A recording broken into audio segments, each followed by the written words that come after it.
سلام زخبركم تخطاتلتي مدبنا بعصرت خلت سنة أما بل عصرت ربعة السرعة أخيبا زوبا ود بإيجاد المستاف لوغ منغستي إيرترا جبوت مئتاو زذكر كوينو إيرترا دحر نويح عمتات أب إيجاد دقيما نتفتاتا بمحداس بمنقدي العلوائي لوغ كتساتف إزي نايفال مايو اتي بمنستر قدات وطعي آتو عثمان صالحن أما خاري بريسيدنت كومون حلافي بوليتيكاو قدات هقدف آتو يمانا قبرابن ዝተመርሐ ልኡኽ ኣብ ርእሰ ከተማ ጅቡቲ ኣብ ዝበፅሓሉ ዋና ጸሓፊ እቲ ዞባዊ ምትእኽኻብ ዶክተር ወርቅነህ ገበዩ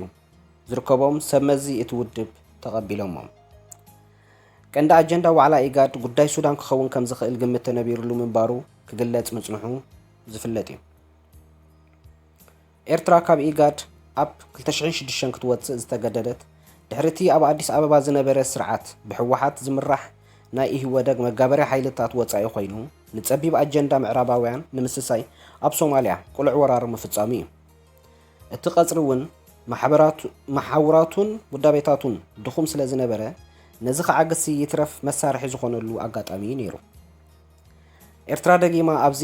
ተመክሮ ብምምሃር ምስ ኩለን ኣባላት ሃገራት ብምትሕብባር ንኢጋድ ንምሕዳስን ኣድማዓነቱ ንምስጓምን ሰላምን ምርግጋእን ኣብ ምስፋን ዞባዊ ቁጠባዊ ውህደት ንምሕያል ድልውነታ ኣረጋጊጻላ ኤርትራ ኣብ ሓድሕድ ሓበራዊ ሽርክነትን ረብሓን ዝተመርኮሰ ልምዓታዊ መደባት ከም እትኣምን ዞባዊ ሰላምን ድሕነትን ኣብ ምዕባይ መሪሕ ተራ ከም እትጻወትን ርዱእ ኮይኑ ኣብ ግዳማዊ ዝምድናታት ወጻኢ ከይተረፈ ናይ ምዕማም ሓይሊ ዘለዎ ዞባዊ ኣቀራርባ ውፅኢታዊ ዝኾነ ርእሰ ምምዋል ፋይናንሳዊ ዓቕሚ ከምኡውን ተኣማንነት ናይ ገዛእ ርእሱ ዓንዲ ሕግታቱ ኣብ ምሕያልን ምዕዋትን ተልእኾ ኢጋድ ኣገደስቲ ረቑሒታት እዮም ብ12 ሰነ 2023 ንመበል 14 ስሩዕ ኣኼቡ ኣብ ጅቡቲ ንምስልሳል ብወገን መንግስቲ ኤርትራ ብሚኒስትር ዑስማን ሳልሕ ዝተመርሐ ልኡኽ ብወገን ኬንያ ፕሬዚደንት ዊልያም ሩቶ ሶማልያ ፕሬዚደንት ሓሰን ሼኽ መሐመድ ኢትዮጵያ ቀዳማይ ሚኒስትር አብይ አሕመድ ጅቡቲ ፕሬዚደንት ዑመር ገለ ደቡብ ሱዳን ፕሬዚደንት ሳልቫኪር ማያርዳት ከምኡውን ኡጋንዳ ሚኒስትር ወጻኢ ጉዳያት ጀነራል ጀጀ ኦዶንጎ ካብ ኣባል ሃገራት ክሳተፉ ከለዉ ብወገን ኣፍሪቃዊ ሕብረት ኣቦ ወንበር እቲ ውዳቤ ሙሳ ፋኪ ዋና ጸሓፊ ኢጋድ ዶክተር ወርቅነህ ገበዩ ካልኦት ሰመዝን ተሳቲፎም ኣለዉ ቀንዲ ዕላማ ናይ መጻኢ መደብ ድማ ሽግር ሱዳን ብቕልጡፍ ንምፍታሕ ፕሬዚደንት ዊልያም ሩቶ ዝመርሖ ጉጅለ ምስ ፕሬዚደንት ልዕላዊ ባይቶ ሱዳን ጀነራል ዓብድልፋታሕ አልቡርሃን ክራኸብ መደብ ተታሒዙሎ ምቕላስ ሽበራ አልሸባብ እውን ብተመሳሳሊ ካብቲ ተታሒዙ ዘሎ ካልእ መደብ እዩ ኢጋድ ነዚ ኣብ ሱዳን ተወልዒ ዘሎ ናይ ዓያሹ ኩናት ብግዲ ደው ከብሎ ኣለዎ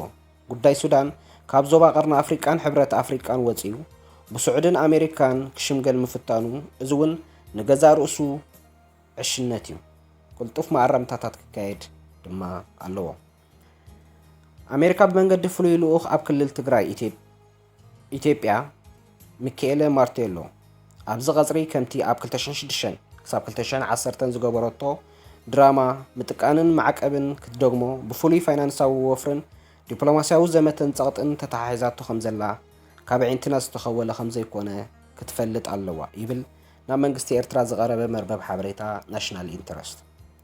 ሎሚ ንዝኾነ ምንቅስቓሳት እዚ ዞባዊ ውድብ ይኹን